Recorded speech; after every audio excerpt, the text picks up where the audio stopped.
Oui, et à l'inverse, quand les vacanciers se comptent par milliers, là, la situation peut se compliquer. Le tourisme de masse peut devenir un fléau. À Rome, la fontaine de Trévi attire 80 000 visiteurs par jour. La mairie se pose la question d'en limiter l'accès. De plus en plus de villes, de monuments prennent des mesures parfois drastiques pour se protéger. Nous en parlerons avec François Baudonnet. D'abord, donc, la foule autour de la célèbre fontaine. C'est avec nos correspondants à Rome, Alban Micosi et Laura Tossiti. On dit que tous les chemins mènent à Rome, c'est sans doute vrai. 23h, fontaine de Trévi.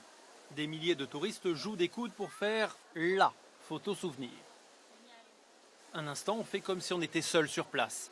Surtout ne pas voir que le monde entier s'est donné rendez-vous. Where do you come from? I come from Colombia. Je viens de Toronto, Canada. From Belgium. India. Czech Republic. Victime de son succès, ce chef-d'œuvre baroque est un endroit sensible. Vol à la tire, dégradation, bousculade, la police italienne surveille le site 24 heures sur 24. La municipalité envisage de limiter le nombre de touristes, 500 maximum en même temps, avec un système d'accès filtré. Une idée qui divise. Moi je trouve que ça enlève encore plus de charme, parce que faire la queue pour aller voir un monument qui est censé être public, je trouve que c'est un truc qui est... Enfin, le but, c'est aussi que ce soit un libre accès, on reste le temps qu'on veut. Moi, je pense que ça peut être une bonne idée parce que comme ça, on peut prendre des photos très sympathiquement devant des gens et puis ça laisse de l'espace. La journée, c'est bondé, on peut limite pas marcher et c'est quand même plus agréable le soir. Sculptée au XVIIIe siècle, classée au patrimoine mondial, la fontaine est devenue mythique avec le film La Dolce Vita.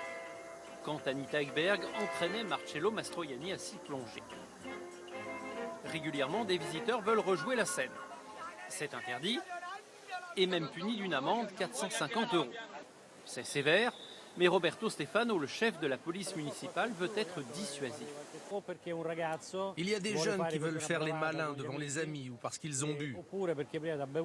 C'est notamment le soir que l'on voit ici des gens en état d'ivresse. Cet été, il y a eu des bagarres entre touristes. Depuis, la police a multiplié les rondes. Il est interdit de s'asseoir sur la fontaine en marbre et calcaire, interdit d'y manger ou d'y jeter quoi que ce soit, sauf les pièces de monnaie, censées garantir votre vœu. Pièces de monnaie qui sont ramassées au petit matin pour éviter les tentations. En moyenne, 5 000 € sont récoltés chaque jour. La ville les réinvestit désormais dans la surveillance du site, fréquenté chaque année par 30 millions de personnes.